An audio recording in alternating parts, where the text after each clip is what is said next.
Now, David, the time has come. Let us begin. What is the trap?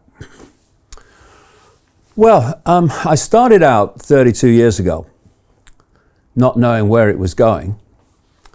And the first few years were about how the people that appear to be running the world are not.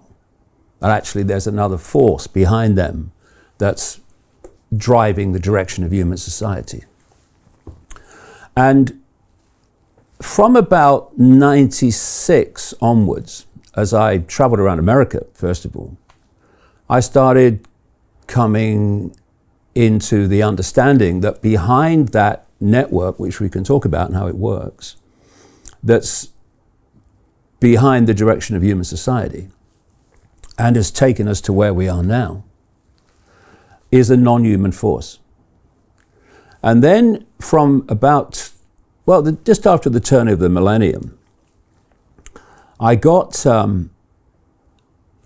intuitively, so strongly and powerfully, this is a simulation. And the limits of the simulation at this level of it is the speed of light. So the speed of light is not the fastest speed possible. That's a joke. But it's the fastest speed perceivable, if you like, in this level of the simulation. Imagine a virtual reality holographic computer game. In the spring of 2021, an article appeared in Scientific American, a mainstream scientific magazine, written by an academic scientist, saying that he had concluded that we live in a simulation and the limit of the simulation is the speed of light. And he related the speed of light, quite rightly, I would say, to processing speed. As I've been saying over the years, when you create a computer game, virtual reality game, the creator writes the rules of the game, the limits, what can happen, what can't happen, how things work. Press enter. What would we call that in the case of this being a simulation? We would call that the laws of physics. The laws of physics. The laws of physics are the rules of the game written into the simulation.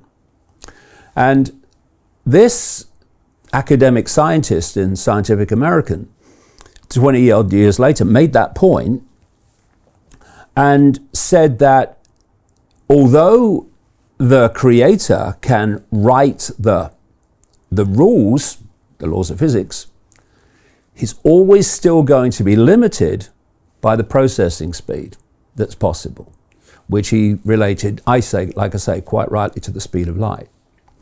So by the time I came around to writing The Trap, I had put together how the world is controlled and directed at this level, the world of the scene. I put together how that level, what I call the global cult, is actually being driven by a non-human force that we can't see for reasons that are very, very simple to explain. And then I'm looking at the fact that this is a simulation. And as I started writing The Trap, a sequence began again, which I have experienced so many times since 1990. A subject will come into my life out of nowhere, like the simulation did. And then suddenly information starts coming to me synchronistically from multiple sources about that subject. And because I've experienced it so often, and what I've gleaned from that process has turned out, with the passage of what we call time, to be so accurate, then I'm obviously aware of here we go again. And what was coming to me while I was writing the book from various sources is that this simulation doesn't end, is not confined to the world of the scene. And I should say that in that period between me saying and writing in the early, just after the turn of the millennium, that this is a simulation and the speed of light is the limit, increasing, and I mean increasing numbers of mainstream scientists have come out and said, it does look like we live in a simulation, because if you take the simulation and all that that entails, then it's the only thing really that answers the great mysteries that otherwise can't be answered. So we've had Rich Turrell at NASA, in the computer section of NASA, saying he believes that this is a holographic digital simulation, which is what I've been saying since the turn of the millennium. And by definition, if it's a simulation, it has to be created by some force because it's not, quote, natural.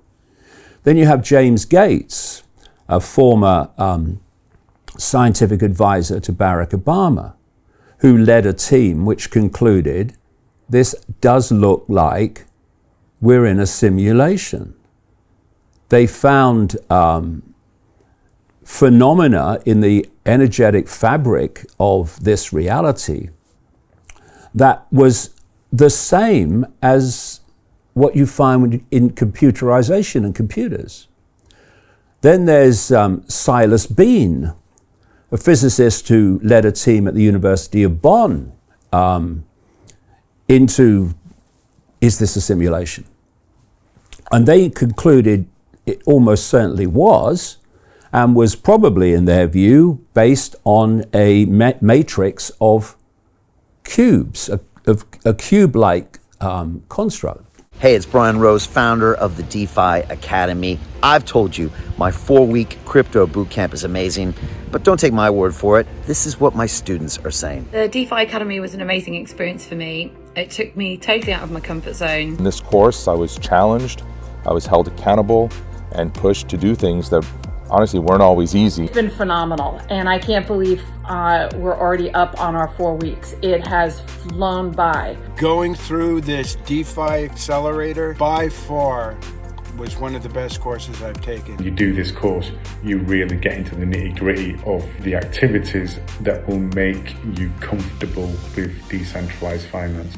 Thank you so much to Brian and everyone at London Real and the DeFi Academy for even putting together an amazing course like this. Anybody else that wants to do it, please sign up.